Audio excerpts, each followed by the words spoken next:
εκπομπή μας. Θα πάμε στο επόμενο μας θέμα. Ο πολιτιστικός σύμβουλος της Κυπριακής Υπάτης Αρμοστίας στο Λονδίνο, ο Αχιλλέας Χατζικυριάκος, έδωσε πρόσφατα διάλεξη που διοργάνωσε η Εταιρεία Ελληνικών Σπουδών του Cambridge. Θέμα της διάλεξης ήταν η ελληνική κοινωνία του 1950-1960 και πώς αυτή αλλάζει με τις έμφυλες ταυτότητες. Εμείς θα δούμε το σχετικό βίντεο. Και σήμερα είχα την ευκαιρία να παραδώσω μια δημόσια διάλεξη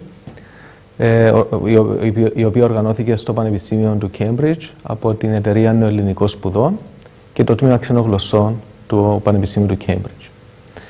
Η διάλεξη μου είχε ως θέμα την ελληνική κοινωνία του 50 και του 60 και πώς αυτή αλλάζει αυτή την περίοδο σε σχέση με τις έμφυλες ταυτότητες, τον ανδρισμό και τη θηλυκότητα. Και παράλληλα, πώς αυτές οι κοινωνικές ταυτότητες αναπαριστούνται στον ελληνικό κινηματογράφο αυτής της περίοδου. Και συγκεκριμένα στην ταινία «Συνοικία το όνειρο» του Αλέκου Αλεξανδράκη, η οποία παρήχθηκε το 1961. Το θέμα της διάλεξης, το οποίο σχετίζεται άμεσα και με τις διδακτορικές μου σπουδές, επιλέχθηκε διότι προσφέρει μια ευκαιρία να αναλύσουμε μια περίοδο για την ελληνική κοινωνία, κατά την οποία πάρα πολλά θέματα που έχουν να κάνουν με τον ανδρισμό και τη θηλυκότητα βρίσκονται σε μια περίοδο μετάβασης. Από το 1949, όταν τελειώνει ο εμφύλιος πόλεμος, μέχρι την άνοδο της Χούντας των Συνταγματαρχών, το 1967, η Ελλάδα περνά από μια σειρά από αλλαγές σε σχέση με την κοινωνία, τον πολιτισμό, αλλά και το πολιτικό πλαίσιο. Υπάρχει ένα μεγάλο κύμα μετανάστευσης από την ύπαιθρο στα αστικά κέντρα, αλλά ταυτόχρονα μια μεταναστευτική κίνηση από την Ελλάδα προς το εξωτερικό. Υπάρχουν αυξημένα κύματα του τουρισμού, υπάρχει νέα τεχνολογία, νέες συνήθειες καταναλωτισμού και παράλληλα μια διαμόρφωση νέας ηθικής. Αυτές οι ιδέες επηρέασαν τα ηγεμονικά στερεότυπα που έχουν να κάνουν με τον ανδρισμό και τη θηλυκότητα, αλλά και τις έμφυλες διαφυλικές σχέσεις.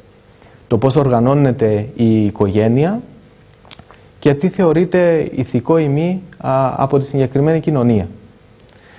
Ο κινηματογράφος είχε μια πολύ ιδιαίτερη σχέση με αυτές τις αλλαγές, αφού κατάφερε να τις αναπαραστήσει και να προβάλλει μια δική του ερμηνεία σε σχέση με το τι συνέβαινε στην Ελλάδα αυτή την εποχή. Η συγκεκριμένη ταινία είναι μια πολύ σημαντική ταινία αυτής της περίοδου, πρώτα απ' όλα γιατί ήταν πολύ δημοφιλής. Κατά δεύτερο, βρίσκεται χρονικά στη μέση της περίοδου, επομένως προσφέρει μια καλή ευκαιρία για να δούμε τι συμβαίνει ακριβώς χρονικά σε αυτό το πλαίσιο που τέθηκε, αλλά πολύ περισσότερο εξαιτίας του περιεχομένου, το οποίο δείχνει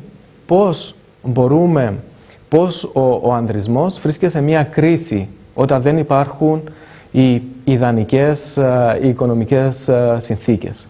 Οι κύριοι χαρακτήρες οι οποίοι αναλύθηκαν δεν είναι ηρωοποιημένοι, δεν είναι ιδανικοί τύποι ανδρικότητας, αντίθετα είναι τύποι ανδρισμού οι οποίοι βρίσκονται περιθωριοποιημένοι και περνούν μια κρίση ταυτότητας και στη δημόσια και στην ιδιωτική σφαίρα. Πολύ σημαντικές είναι και οι πολιτικές επεκτάσεις που είχε αυτή η ταινία, η οποία είχε απαγορευθεί για μια περίοδο και μετά πέρασε από ισχυρή λογοκρισία μέχρι να επιτραπεί ξανά η προβολή της. Υπήρχε η πεποίθηση ότι οι ταινίες που δείχνουν νεορεαλιστικά την ελληνική κοινωνία μπορούν να έχουν αρνητικό αντίκτυπο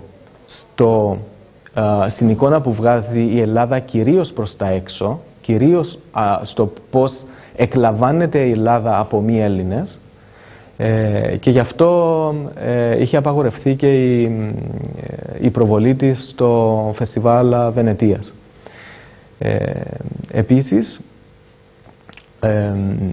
στον τύπο της εποχής υπάρχει αρκετή συζήτηση σε σχέση με το γιατί απαγορεύτηκε, πώς απαγορεύτηκε, υπάρχει ρεαλιστική απεικόνιση της Ελλάδας, ποιοι είμαστε, γιατί παράγονται τέτοιου είδους ταινίες, τι αντίκτυπο μπορεί να έχει. Και έτσι είχαμε την ευκαιρία και με το κοινό που παρακολούθησε τη διάλεξη να προβούμε σε ένα πολύ καλό διάλογο σε σχέση και με τη συγκεκριμένη ταινία και το συγκεκριμένο ιστορικό κοινωνικό πλαίσιο, αλλά επίσης και για το πώς ο ελληνικός κινηματογράφος και οι ταινίες μπορούν να χρησιμοποιηθούν ως ιστορικές πηγές. Τι νέον έχει να μας πει να μας πούν οι οπτικές πηγές στην ανάλυση ιστορικών θεμάτων, τα οποία έχουν να κάνουν περισσότερο με κοινωνική ιστορία. Γιατί η ιστορία του φύλου, στην οποία εξειδικεύομαι, θεωρείται ένας από τους τομείς της κοινωνικής ιστορίας. Ονομάζομαι David Holton, είμαι ομότιμος καθηγητής νέας ελληνικής φιλολογίας.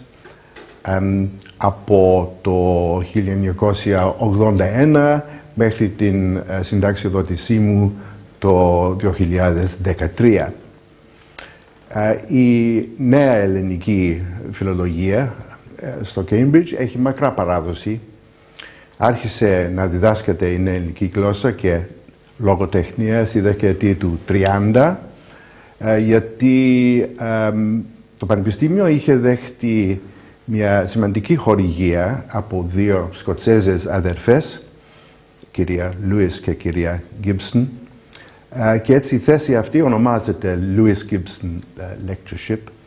Ο πρώτος κάτοχος της θέσης ήταν ο Romilly Jenkins, γνωστός στη μετέπειτα καριέρα του ως Βυζαντινολόγος πιο πολύ παρά νεοελληνιστής. Ο δεύτερος κάτοχος της θέσης ήταν ο Σταύρος Παπασταύρου, ο οποίος δίδαξε αρκετά χρόνια στο κολέγιο Peterhouse και πέθανε δυστυχώς σε σχετικά νεαρά ηλικία το 1979. Εγώ τον διαδέχτηκα και μπορώ να πω ότι στα 32 χρόνια που δίδαξα στο Cambridge είχαμε αρκετή δραστηριότητα, αρκετούς φοιτητές που επέλεξαν τα ελληνικά ως κύριο μάθημα για το πτυχίο τους. Η διάλεξη σήμερα του κυρίου Χατζικυριάκου με εντυπωσίασε ιδιαίτερα για τον τρόπο με τον οποίο συνδυάζει τις βαθιές γνώσεις του ελληνικού κινηματογράφου με το ιστορικό υπόβαθρο, με τις αλλαγές στην ελληνική κοινωνία στη δεκαετία του 50 και του 60. Και μας έδειξε πώς οι αλλαγές αυτές αντικαθρεφτίζονται στον κινηματογράφο και πώς ο κινηματογράφος αντιπροσωπεύει, θα έλεγα, την ελληνική κοινωνία σε μια μεταβατική περίοδο, λίγα χρόνια ας θυμηθούμε, πριν από την επανάσταση του στρατιωτικό πραξικόπημα του 1977. Και αυτό, να το θυμηθούμε αυτό, νομίζω είναι πολύ σημαντικό. Τη δέσμευση